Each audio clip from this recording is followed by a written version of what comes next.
Hello guys मैं आज आपनाक देखुৱাম online एग्जामत केनेदरे PDF file बनाब और कोनটো एप्सत बनाब केनेকৈ बनाब अति सहजते जाते सकलोए এই एप्सत बनाब पारे PDF कम समयर भितरते सो मैं आपनाक सकलोखिनि देखुৱাই दिम। तो प्लिज मोर चेनेलটো যদি সাবস্ক্ৰাইব কৰা নাই আপোনালোকে সাবস্ক্ৰাইব কৰি লওক। আহক আমি ভিডিওটো आरम्भ करूँ। तो चाওক प्रथमते मोबाइल तो ओपन कर लब। ओपन कर लोৱাৰ पिছত नेट तो ऑन कर लब। नेट तो ऑन कर लोৱাৰ पिছত आपनार मोबाइलत प्रथमते एप्स डाउनलोड करिब লাগিব। जितो PDF बनाबो সেই एप्स तो डाउनलोड करिब। तो एप्स तो डाउनलोड करिबले हले आपनि प्रथमते प्ले स्टोर যাব। प्ले स्टोर বুলি আছে এই যে এই পিনে प्ले स्टोर। तो प्ले स्टोर जोৱাৰ पिছত এনেকৈ ओपन হ'ব। ইয়াত লিখি দিব এপছৰ নাম কাগজ স্ক্যানাৰ বুলি। এপছৰ নাম কাগজ স্ক্যানাৰ।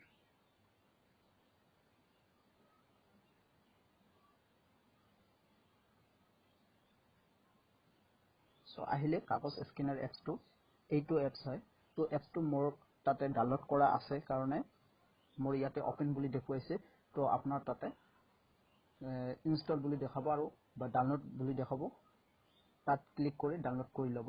তাৰ পিছত তো চাওক ফ্ৰেন্ডছ এপছটো ডাউনলোড হোৱাৰ পিছত আপোনালোকে এপছটোত আহিব। এপছটোত আহি পিনে ক্লিক কৰি দিব আৰু এপছটোত ক্লিক হোৱাৰ লগে লগে এনেকৈ ওপেন হ'ব। ওপেন হোৱাৰ লগে লগে এনেকুৱা পেজ খোল খাব আৰু পেজখনত তলপিনে চাব গ্ৰীণ ৰঙৰ এটা বুটন আছে। তাত নোটিফিকেশন দিয়ে আছে click on plus button to start scanning. তো মানে এই প্লাস বুটনত ক্লিক কৰাৰ লগে লগে আপুনি যিখিনি স্ক্যানিং কৰিব PDF বনাব সেই কামখিনি কৰিব পাৰিব। তো তাত ক্লিক কৰিব প্লাস চিহ্নত। ক্লিক হোৱাৰ লগে লগে আপুনি যিখিনি স্ক্যানিং কৰি ল'ব প্ৰথমৰ পৰা শেষলৈ ভালকৈ স্ক্যানিং কৰি ল'ব এনেকৈ।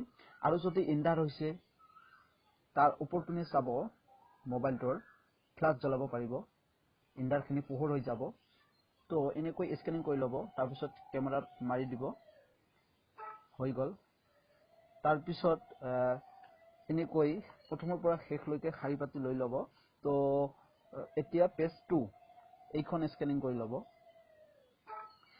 তো আপোনাৰ প্ৰথমৰ পৰা যিমানখিনি থাকে 10খনে থাক বা 12খনে থাকক সেইখিনি কৰি ল'ব। মই দুখনে দেখুৱাই দিছো। তো দুখন হোৱাৰ পিছত মই যে তাত গ্ৰীণ ৰঙৰ এটা প্ৰসেস বুলি আছে এই প্ৰসেসত ক্লিক কৰি দিম।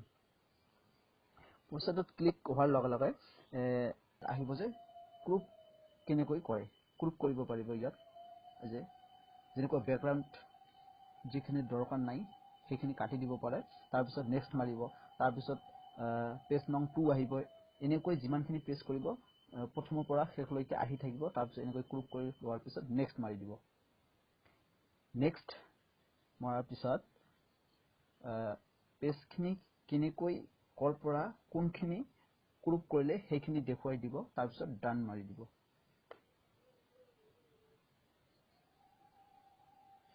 ডান মাৰাৰ লগে লগে ওপেন হৈছে কিমানখিনি পেজ। মই জাস্ট দুখন দেখুৱাইছো।